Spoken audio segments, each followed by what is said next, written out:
I was looking online today, and I wanted to first congratulate our fall sports teams. Like, we are off to an unbelievable start. Hats off to our student athletes in men's and women's soccer, women's volleyball, um, football, and I'm missing one, field hockey and cross country.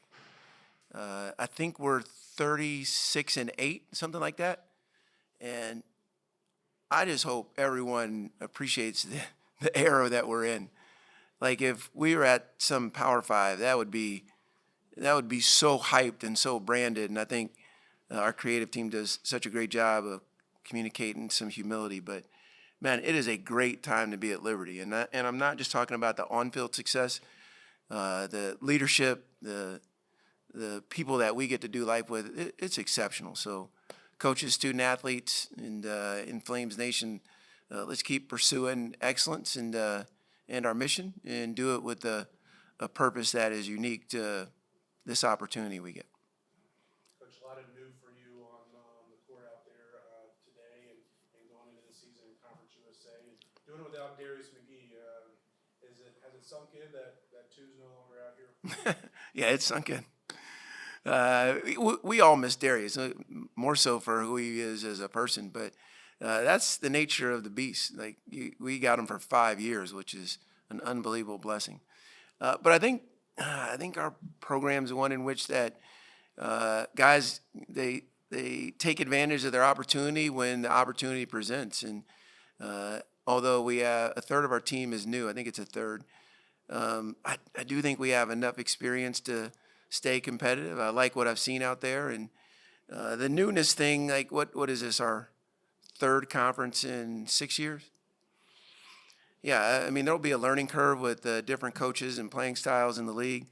But we've been one that we've tried to challenge ourselves in our non-conference, and we try and focus on what we can control, and that's the process, the ownership of that process, and making sure that we have a pursuit that warrants an opportunity to compete against the best if we get afforded that chance. I know it's early, but what excites you most about this team? New uniforms? No. What excites me the most? Just I think the level of character that our group has is special. That you may think that sounds tautological. That means redundant, in case you didn't know. But man, it's really, Kyle Rode and Shiloh Robinson and Brody Peebles and Joseph Vincent. Like, those dudes are unbelievable. I love being around them. So I think what excites me the most is the challenge of everyone. Hey, you don't have Darius anymore, so what are you guys going to be like?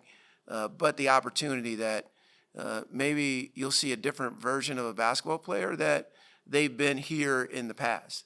Because I think we've got a pretty good group, and I'm anxious to see how we come together as a unit. You always talk about your defense taking time to learn, and you better the longer you're in it. With so many new faces, how would you say they've started to learn and grow in the past? Yeah, it's day one of official practice, so we're going to lean heavily on those returners at the start. That's typical or par for the course. Kai's got the biggest learning curve because the language transition, I think, is hardest on him. Curdy and Jalen just need the reps. I will say this: Xander comes from a really good program, as does Caden in terms of the accountability on the defensive end. So I do think those guys. I mean, both of those guys have had years of experience in college basketball at this level. So I think their curve has been accelerated a bit, and they're a little more prepared. But our defense, the pack is the pack. So just it's picking up the nuances. But I like their intentionality to try and to own what they're responsible for. But I hope we're a lot better in practice 30 than we are in practice number 1.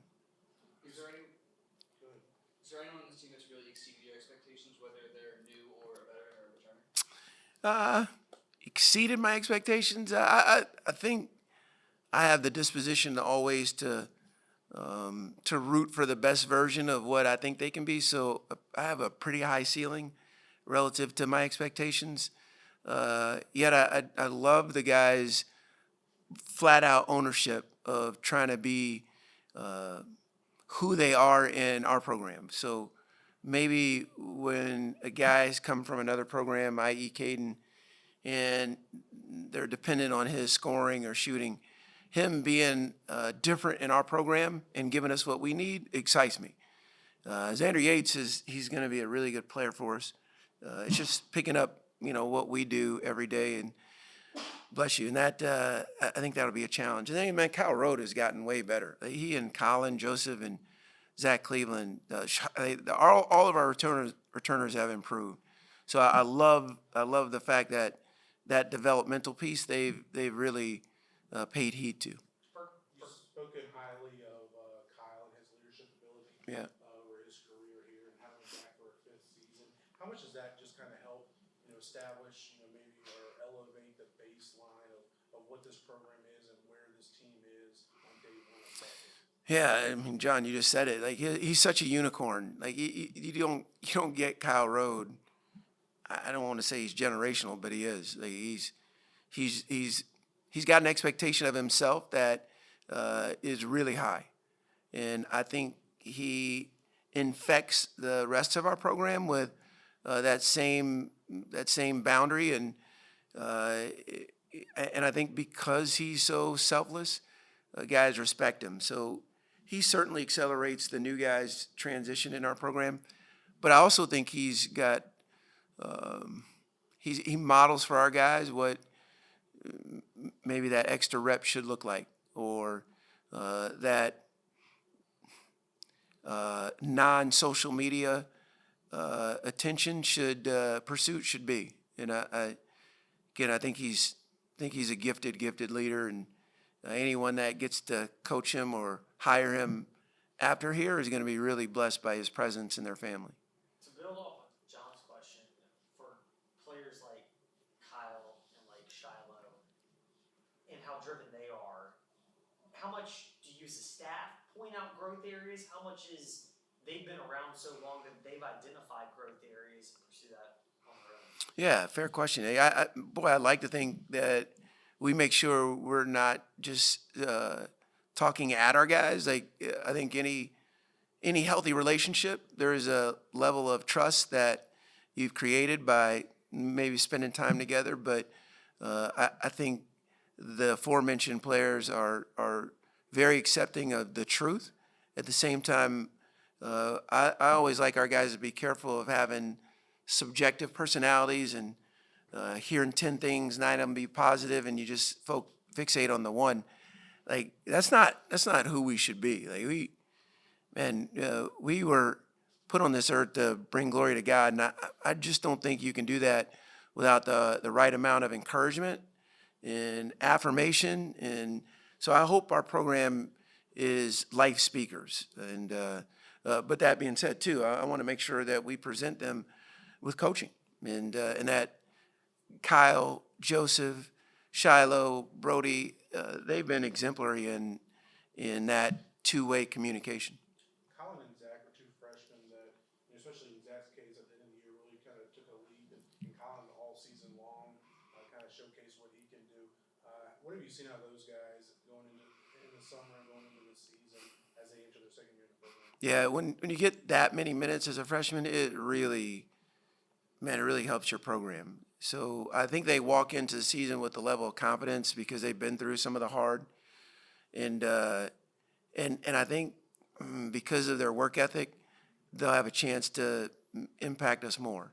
I hate putting expectations on individuals because I think this is such a team game. But man, Zach Cleveland can play. He's really, and so can Colin. Like those guys have really owned up to what we hoped they would be. And that being said, I still think there's more for them. The challenge will be, man, what does the team need this year? Like, will it be more scoring? Will it be more creating? Will it be a higher count to the defensive end? But I think the neat thing about those dudes they're willing to do what it takes. They were remarkably durable even over the back half of their freshman year. And they approached the offseason differently from year one to year two in terms of preparing their body to handle the rigors of a season, now knowing what it feels like and looks like the start of the year in November to the end of the year in March? Yeah, I think it's hard for all freshmen because it's such a long season, especially when you get here in July and you're punishing your body on the regular like that. It's different than high school basketball. And Zach had, you'll remember his bout with mono, and so he was out. But boy, he was really, this trajectory at the end was fabulous. Colin he was a little nicked up. We had to implement some more rest days last year. But our trainer, Aaron Schreiner, is elite, and Rob Hornet, our strength coach, our guys are so well supported in that realm that I think it gives us a chance. So I hope we can continue to stay healthy. That being said, injuries are part of this, but their durability is important to our cause, certainly because of how valuable they are to our group. Conference USA, a lot of new names in that league this year, including yourself. But the last few years they've been traditionally ranked, consistently ranked top 12 or so in the league, top 10 in the country as far as the league goes. What have you seen on film about some of those teams you'll be facing, or maybe talking to some of your coaching friends, colleagues, that makes that league so competitive? Yeah, I know the media poll isn't out, but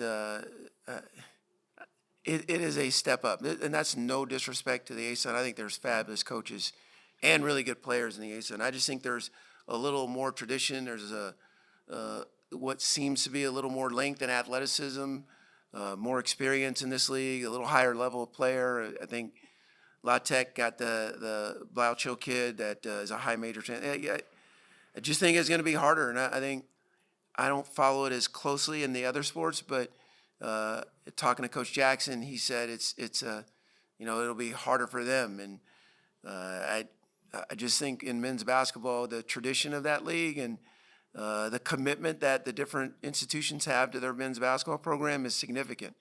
So we'll certainly be challenged. I hope our group has a real intent in the non-conference to get better every day, because we'll need it.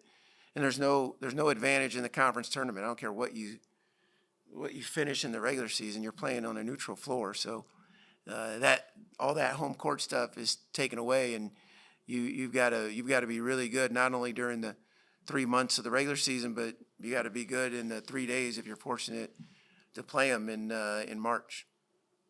Caden's a guy that played a lot of minutes, a lot of games at Bowling Green. Comes in here, a lot of experience. What have you seen out of him through the summer, and how do you see him fitting in with your group? Yeah, he's terrific. He won't be up here as long as me. I guarantee you that. He'll give you about maybe anywhere from 38 to 58 words a day. So you better ask probing questions. Just a heads up. But I love him. He's right now he's too unselfish. I think that speaks to his person. But he can score. He can defend. He's tough. He can create. He doesn't have a weakness to his game. He's really, really good. We are really fortunate to get him in our program. And I liked him in high school. I had an aversion to taking two small guards when he was coming out. Not to say that we could have gotten him, but man, I'm glad we got him now. And I no longer worry about having two small guards, if you haven't noticed.